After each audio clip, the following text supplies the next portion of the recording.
Today we have Hussein Farid, a pharmacist from Baghdad. Hussein Farid, who is Hussein Farid? Can you tell us a little bit about yourself, please? Well, as you said, I'm a pharmacist. I work for the Ministry of Health in Baghdad, Rusafa section. Okay. And I've been working for the Ministry of Health for 2 years now. Very good. What about your educational background? Have you studied here in Iraq? I finished my high school in Sana'a in Yemen. I was in the British International School.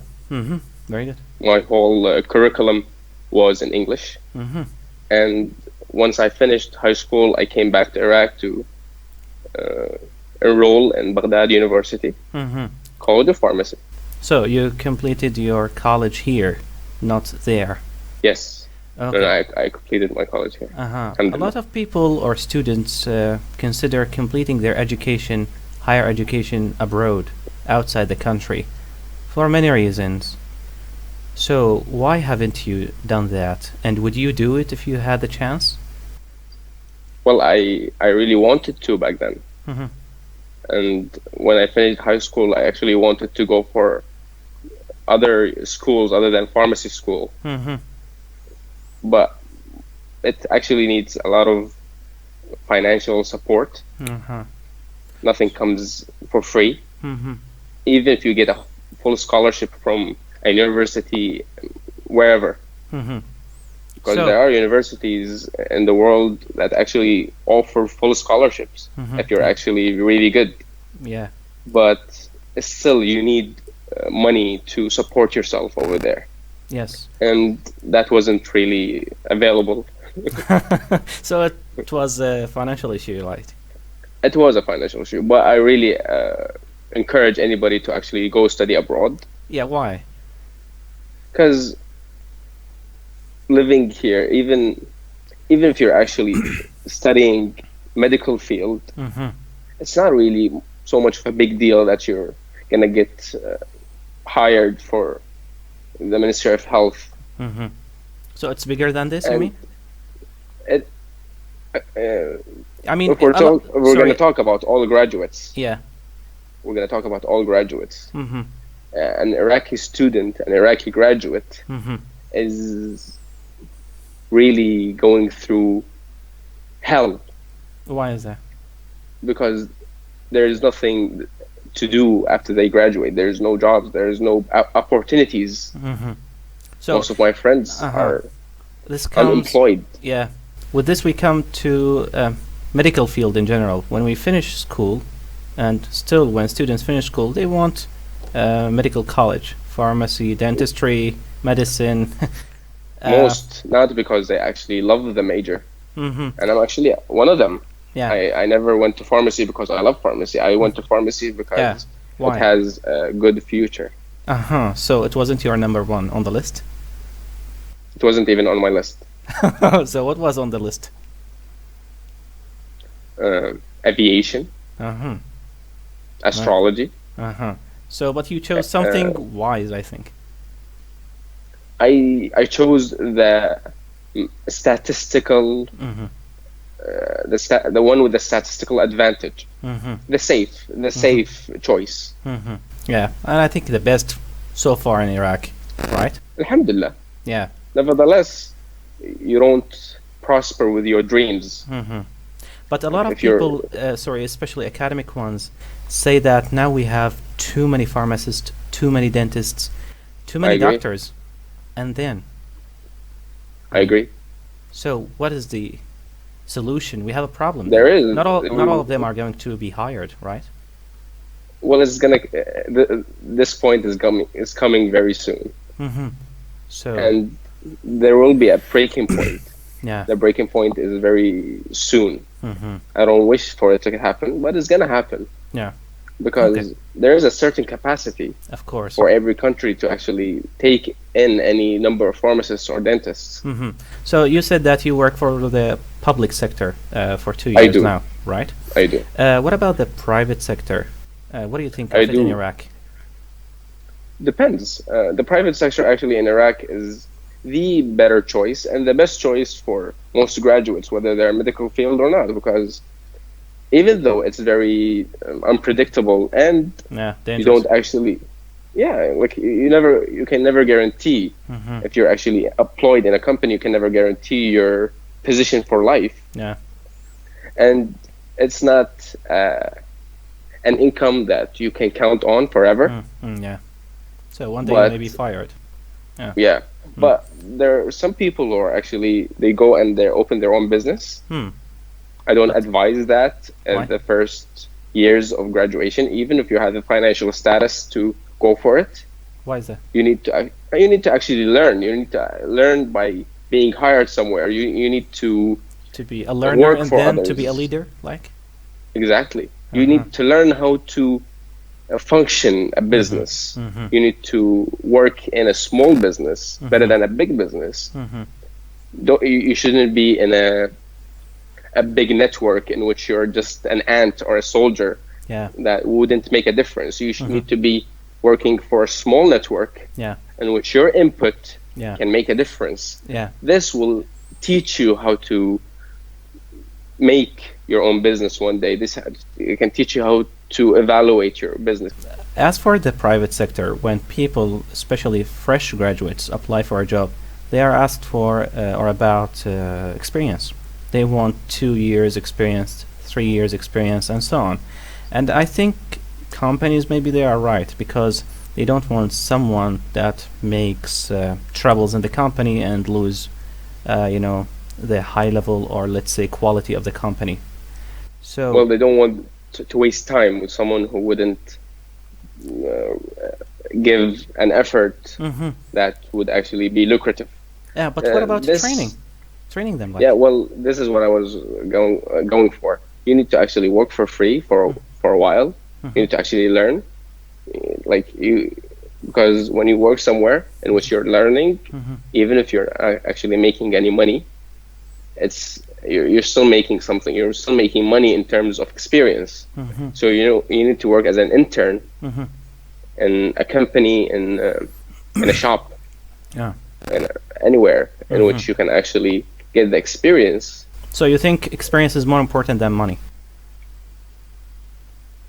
You can't say that. No, I don't agree. They're both as important. But when you first start, you need experience to actually bring the money along with the experience. Because even if you're actually getting hired somewhere, you have experience, you can bring more money and so on. Exactly. So they're both as important, and you're actually going for the experience so that you can one day make more money with time. For you, and working in the medical field, especially as a pharmacist, some people have called you the White Army because you are fighting COVID-19, you are on the front line helping people in need and so many troubles. So how has COVID-19 or coronavirus affected your work? And then we go to life and Ramadan. We start with your work. Well, it definitely made it harder. And we have to praise all the medical field, mostly, and the ones who are under the higher risk in order are nurses. They come at first. The second people are the doctors, and then comes pharmacists and the lab specialists. These people, in order, they are under the highest risk. And it's actually made our work much harder because it's sometimes very silent because a lot of people don't know that. This is what I'm going to ask you too. A lot of people who are COVID positive, they don't have any symptoms. Like a big percentage. And about other people that they are hiding it.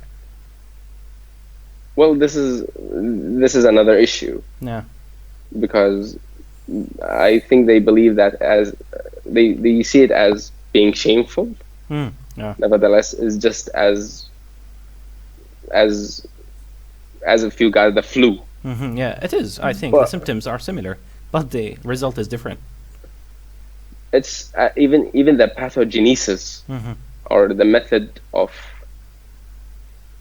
the way the virus causes the symptoms and everything else is very similar. It's just higher in severity comparing to that of the flu.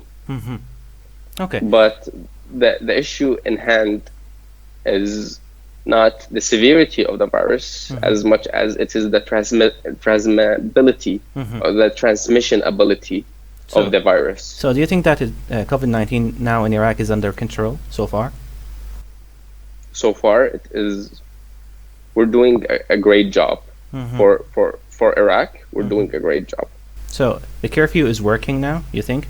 Especially, it's partial curfew now.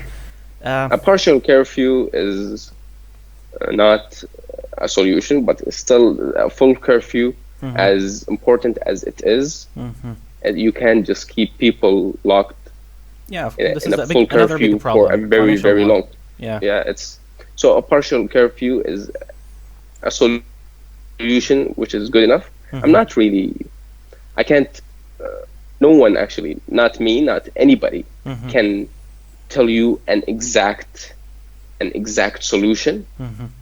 Countries, big countries, actually each have their own different strategy. Like in Sweden, they don't believe in curfew at all. They're like, just go get the virus, and we'll treat you. Yes. And but in the US, they're going for curfew, even though the people are just as stubborn as Iraqis. They don't believe in. This is a problem. Awareness. Awareness is. We have curfew, but in some areas, I have been told by people that there are gatherings, there are hidden restaurants, cafes.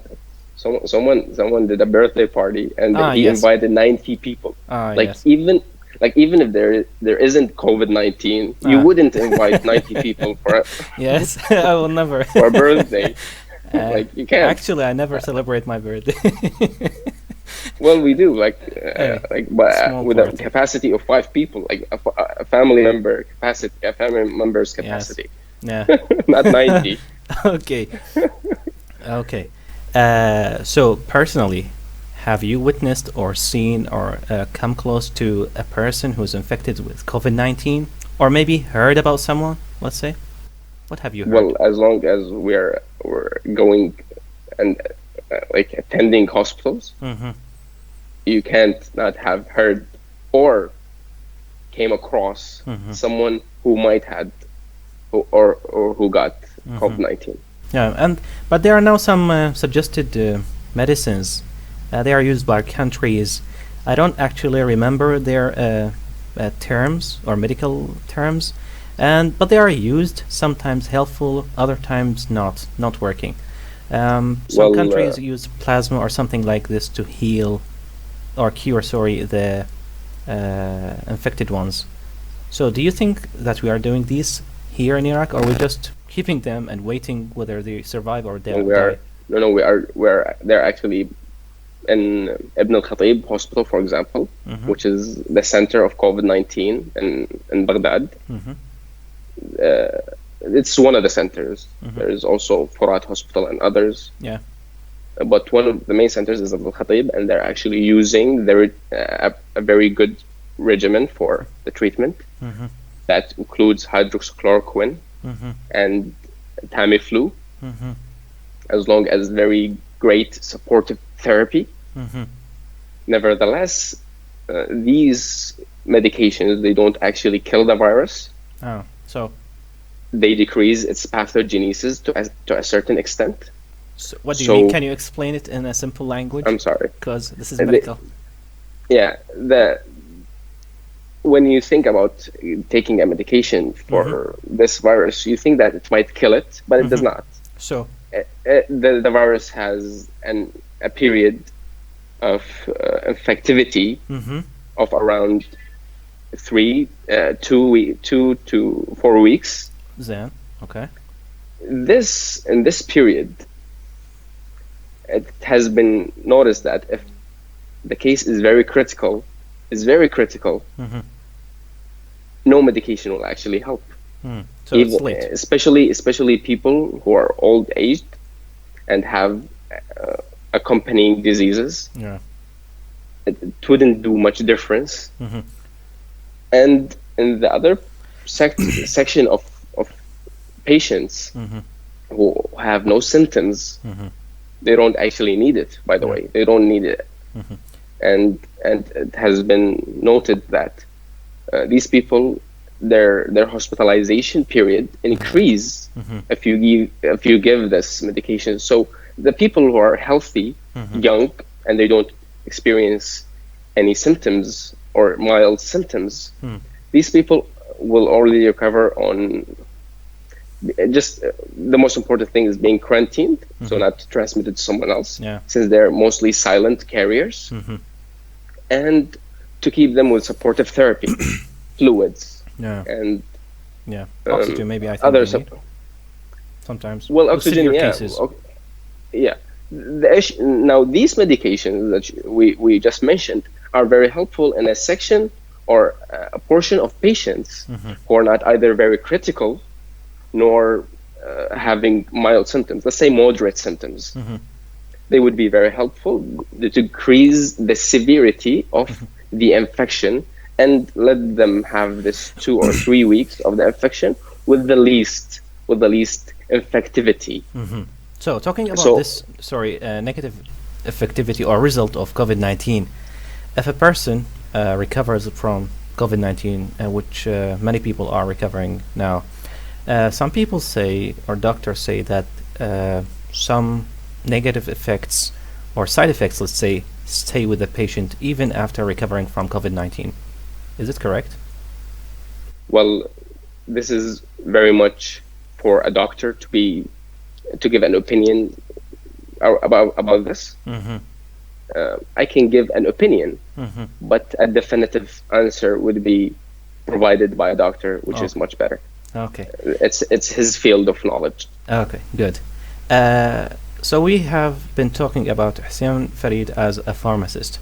What about Hussein Farid as Hussein Farid? How has the curfew and COVID-19 and this whole mess affected your life generally? Amar, I go for restaurants on daily basis. Yeah. You used to. I love going out. Yeah, I used to. I used to. Yeah. I love eating out. I very much love eating out. Yeah. Especially friends, you know, going to cafes and so on. Exactly. Like the past Ramadan, I think I had suhoor only 5 days, the whole month at home. And the rest are outside. Yeah. Yes. And maybe half of Ramadan I had futur at home. So it's like a lot of people say the fact that the emotional stress brought along with being quarantined can be very, very distressing, can be very bad. Yeah. But still, the public health is very much important because you cannot be the selfish person who actually, because when you're going out and you're mingling with people, you're not actually putting your own health under risk. You're putting your families and the whole community's health under risk. Actually, yes. So with this whole situation or mess, I see some people afraid of meeting others, staying away, trying even not to spend money on anything. They are just spending their money, saving their money on food. That's it. No more, no less. Is it, I mean, what you are doing now, or is it normal for you?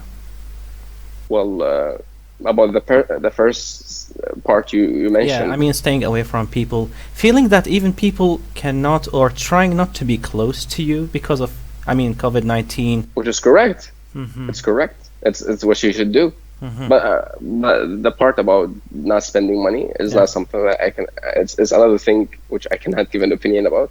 We need an economist, which is a very important. We really need economists to actually not only give advice to people, give advice to whole companies and institutes about what to do in such a distressing economic situation.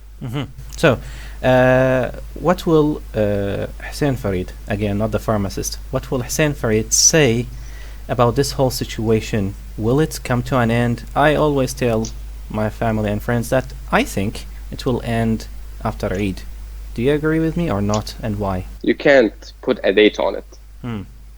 And nor me, neither anybody can actually give a definitive answer for this. There are theories. There are a lot of theories, but no one can actually come forth with a definitive answer. So, other people, just like you in the medical field, how can they show people the right way, awareness, these things? Because I know people, a lot of people, they don't believe in this, especially, when I go out every day. Some people tell me that this is, like a game, this is propaganda, something like this. This is not real. And, other stuff. So they tell us this is not real, I don't believe in this, and they, just like I tell you, they go to restaurants and do their daily activities normally, and then the reported cases rise and so on. So how can we, you especially in the medical field, make people aware of this? Can you do it through videos, going to people personally? Do you do that? We're doing our best. All the medical field is doing I praise my fellow doctors, nurses, pharmacists, and all people who actually are involved in sending the positive messages and letting people know how serious it is, whether it's a publicist or even a common person who is aware and who's choosing not to be stubborn regarding believing that this is very serious. So I praise everybody who is actually having a role in this. A lot of people are doing their best. We are all doing our best to let everybody know how serious this is. So you can never change the fact that as there is no every medicine, country, every country will have a population of people who are stubborn enough not to follow the rules. It's human nature. So as there is no medicine or vaccine so far for COVID, I think awareness is the only cure we have. The more people are aware, the faster we maybe reopen to the world, I think. A lot of countries did. Inshallah we will do soon. Inshallah. Thank you, Hussein Farid, a pharmacist who has joined us in this short episode in our online show. Thank you, Hussein. Ammar, the Institute, and all of your fans, let's call it fans because you're famous already, man. Thank you. And all of your fans, you are all welcome. Thank you for your time. Thank you for having me, Ammar. Thank you, Hussein. See you next time. Bye-bye. Bye.